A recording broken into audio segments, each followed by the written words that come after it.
So, Prof, you've been in Penang now as the Deputy Chief Minister too since 2008. So, we're talking about 15 years. But you're not a Penang native, are you? No, I'm not a Penang Knight, but you must understand, my parents, when they migrated from India, they landed in Penang first. And then they moved to other areas. They went to Kuala Lumpur and then came back. Then they moved to Setiawan, where we were actually there until I was born in Setiawan, Perak. The place where I was born, Setiawan in the Kampung, it was once demarcated as belonging to Penang.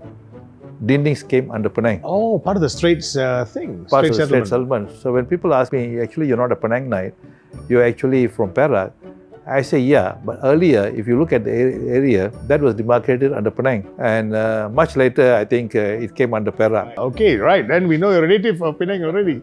So you were born there, went to school there? First, they sent me to Chinese school.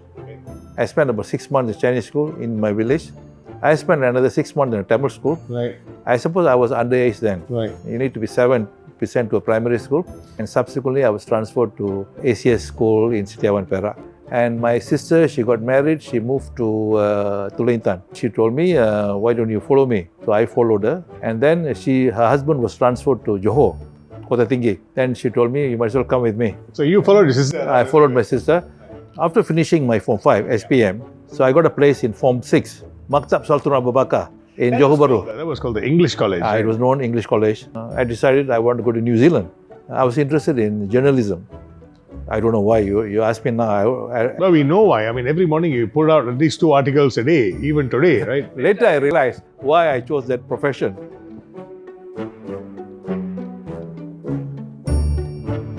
I spent a year at Wellington Polytechnic taking a course in magazine journalism. I came back after a year. I got a certificate. Then I was thinking, where should I go? One of my lecturers told me, and I asked to further my course in journalism. He suggested I should go to Indiana University, Bloomington.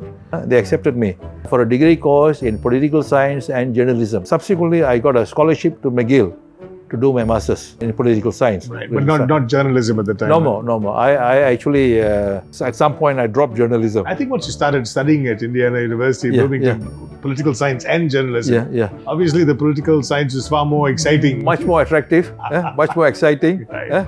So journalism was becoming like a bit of a chore. Right. I was very keen in history. Yeah. History and political thought, right? Yeah, history and political thought. So you went to McGill, you got your master's?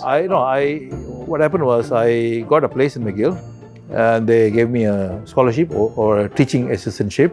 Then I went there. I came back, September I left for Montreal, Canada. I got my master's degree and I was already enrolled in my PhD program. Right. I wanted to do something about multinationals, the impact of multinationals on third world countries, including Malaysia and all. I came back in February 1981 thinking that I will do my fieldwork. But then things don't work as you have planned. So I ended up got married. So your mother then nailed you and got you married. Yeah, I got married on my birthday, May 10th.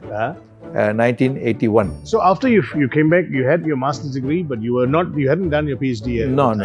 So what happened was when I came back, I had this long interest in doing something on labor. So I decided that I would actually do my PhD on the topic that interests me most, plantation labor. So I decided that I would stay in UKM, and I was confirmed in UKM. Then I applied for study leave. They gave me 3 years. Then later they added on 1 more year, fully paid with the allowance of 500 ringgit then. Then I embarked on my PhD. I had a supervisor in University of Malaya, and he told me, Rama, you know the field better than me. Right.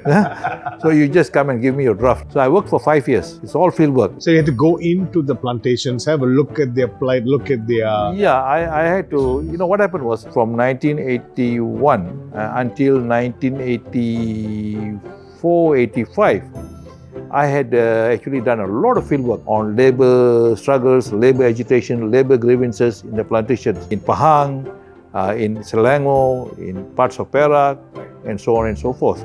When did they give you a professorship? 1998, I got my professorship. Right. In 2005, I retired. In fact, I applied for an extension. They refused to extend my 10-year contract. So UKM basically decided that they won't give you that extension because you're a bit of a firebrand. Exactly. But I think what really made them to terminate or to deny me the contract was my involvement in Achinese peace talks. After you left, your tenure wasn't extended in UKM, what did you do? I had a visiting professorship in Germany for about 2 months. So I was back in Malaysia, Okay. jobless. Okay. But then I got an offer from Singapore. With my friend, but he was a former ambassador to Malaysia. Then there was a vacancy, a senior research fellow. I applied at the Institute for Southeast Asian Studies, yes. thinking probably I thought I won't get it because I don't think Singapore likes controversial persons. But lo and behold, I got the offer. So I went to Singapore. And one day, Pani called me. Then he told me, Rama, how you got this job? I said, Mr. Pani, I think I have some very basic qualifications. Yeah? I'm sure I can do research and all these things. No. He said, no. I'll tell you why you got the job. Lee Kuan Yew called me and he said, are you going to give Ramasamy a job or not? Pani replied, but he's a very controversial person. He's a troublemaker. We in Singapore, we don't want him. Yeah. This is from the words of Pani. He said, what's wrong with a controversial person? And the green light was given by none other than the former senior minister, the legend, Lee Kuan Yew.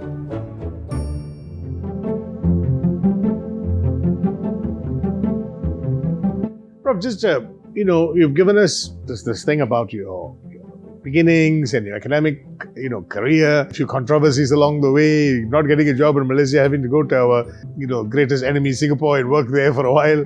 How did you make that transition from being a pure political science academic to being a politician? If you look at my own involvement in agitating for the rights of Malaysians, agitating for the rights of the workers, the subaltern segment of society, my move to DAP was a natural gravitation. And I think I was right. The DAP was the only party that taking up the rights of the Malaysians, the oppressed Malaysians, fighting outside the parliament. So I think it was a natural move to join DAP.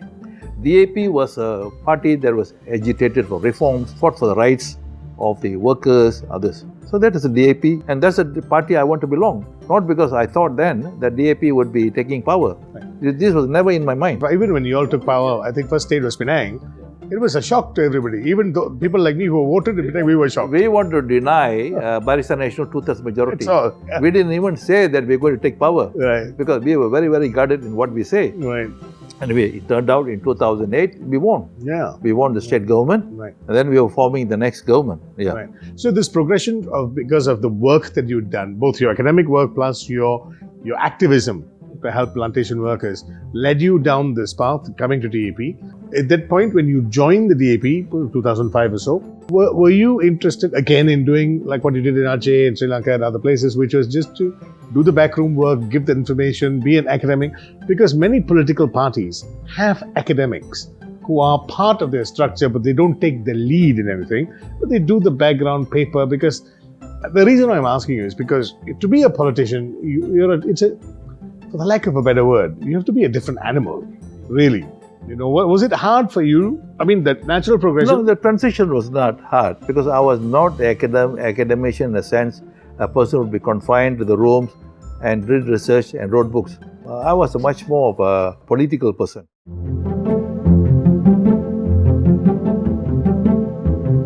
I resigned from Singapore in 2000, I think it's January.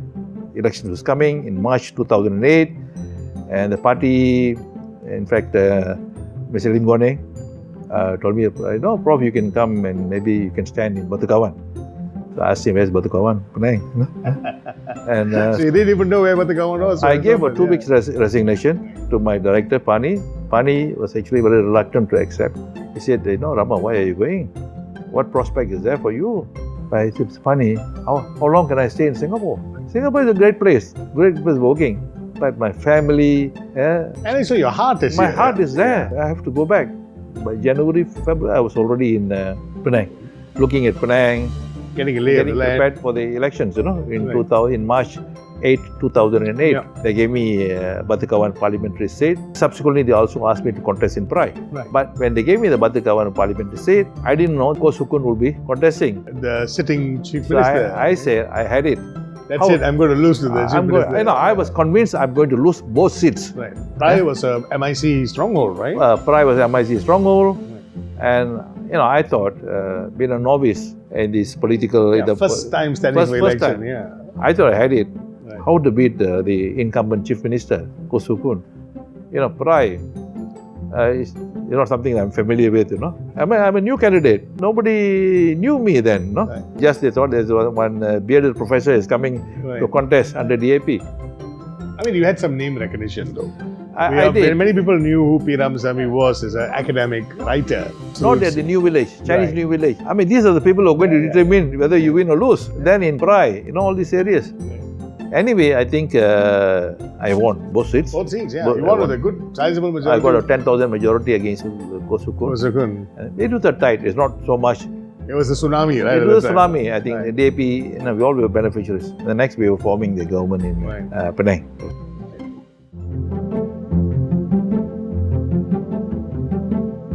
I didn't know that I will be winning in Penang. The next moment, I know that forming the state government. Forming the state government and the DCM created a newly created position. Created a position because basically it was my argument then that Indra movement brought the Indians to the DAP side, Pakistan Riot side.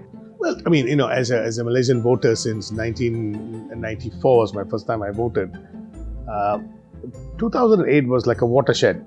And I think the catalyst for that change in the consciousness of people who were otherwise always traditional voters for BN or voters for stability was the Hindraf movement. Actually, after the Hindraf movement, the Indians actually came to support the Pakistan Riot. That means supported the PKR, supported DAP, and I think that support actually the Chinese were there. Yeah, the Chinese support in Malaysia was already there. Fairly there. So it's confirmed Chinese support. And then the Indians were kind of the late entrants. They came to support the opposition, DAP, PKR and everything.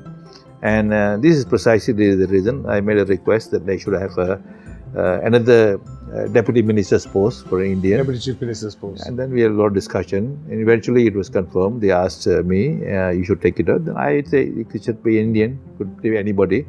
Then he said, basically, Prof, you should take it and everything. That's how I landed up. Well, I mean, it's the first Deputy Chief Minister or Deputy Mantri Pusat kind of role given to the Indian community as a recognition for the community struggles also. This is a recognition of the community because I thought, maybe, the Deputy Chief is not going to change the fate of the Indians overnight. It's very symbolic. Yeah. It's a gesture of goodwill. Yeah, and it also gives a conduit for the displaced Indian community to go and speak to someone that looks like them, understands, eats the same food, speaks the same language, to say this is my problem. Because we can't help it, the way the ethnic politics, the divisive nature of politics, some or other, even with the change of government, multiracial party, a multiracial government, still I think you couldn't prevent the tendency of Indians going to see Indian leaders. Malays going to see Malay leaders. Being parochial in that. Not necessarily it's a bad thing. It's just a reflection of the past and what needs to be done in the future. And it's also a reflection of the indoctrination that has taken place. Yeah, exactly. Over the narrative. The racial, the religious narrative, Overnight, people are not going to accept the multiracialism of DAP. It has got to be, again, learned, relearned. Time. And eventually, you have to slowly undermine that kind of a very... Old narratives, old narrative. So I think that was the thing. So, Prof, you became the first Deputy Chief Minister number 2 of Penang and the only state that actually gives that recognition to the Indian community. Thank you, Shankar. First, I must thank DAP for having confidence in me for the past 15 years. And I think one of the primary things that I think we should notice is that you have a lot of leeway and autonomy to do things for the ordinary people here. The first thing is important to, when we first came to power, important to actually tell the people that we are here, we mean business, and we want to improve their lives. It is not a Barisan government, it is a DAP government, it is a Pakistan Riot government, a government that actually does not displace people on the basis of race or religion or other criteria. And my portfolio is basically education, science and technology, human resources. What Penang has proved to the other states, in fact, you can do a lot of things even if that particular area falls under the purview of the federal government. I know that there is a lot of documentation that has been made about your involvement with, say, for example, land issues. A lot of displaced Indian temples, Indian squatter areas and stuff like that. They all came lining up in front and asking you for help. The first thing you must realize, when I came in, that is after the Hindraf movement. The Hindraf movement actually was sparked off because of the demolition of a temple in Klang. And the Indians, Hindus, hundreds of temples actually were demolished in various parts of this country. There was a terrible concern among the Hindus that they're going to lose their religious sites, temples and so on. Hindraf movement actually highlighted the fact, brought it out and say you cannot have such a careless and a very irresponsible policy. If you want to, the temple is illegal, the very fact they're illegal because they can't get places where they can build their temples. The first thing I came to Penang, the permission of the Penang state government. I was very, very Adamant about firm about it. Nobody should touch any temple. And with that, there was a sense of great relief. A person like Ramasamy would not allow for this.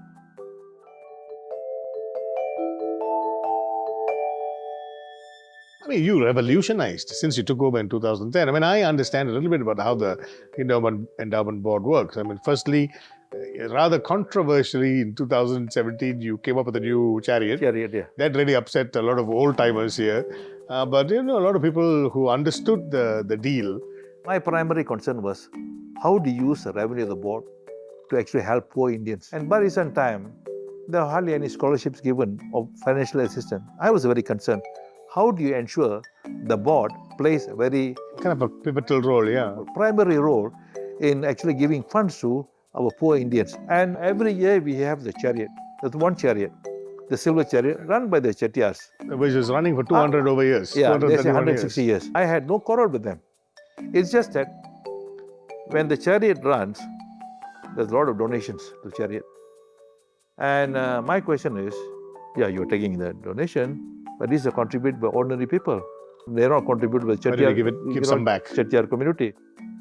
Why don't you share some of your things to the board so we can give them? I talked to them nicely. They said, they will consult their committee and everything. They came back, they wanted to give me 10,000. I said, you take back the check, please, you don't do this. It's slightly insulting then, And I made a genuine request. Okay. I said, I know a way how to do it. I said, look here, it's about time that the Hindu Endowment Board, which organizes the Thaipusam every year, without fail, we will have our own chariot. And we call it the Golden Chariot. And the contributions to make the chariot came from some donors. Not the public, some donors. They said we should have the chariot.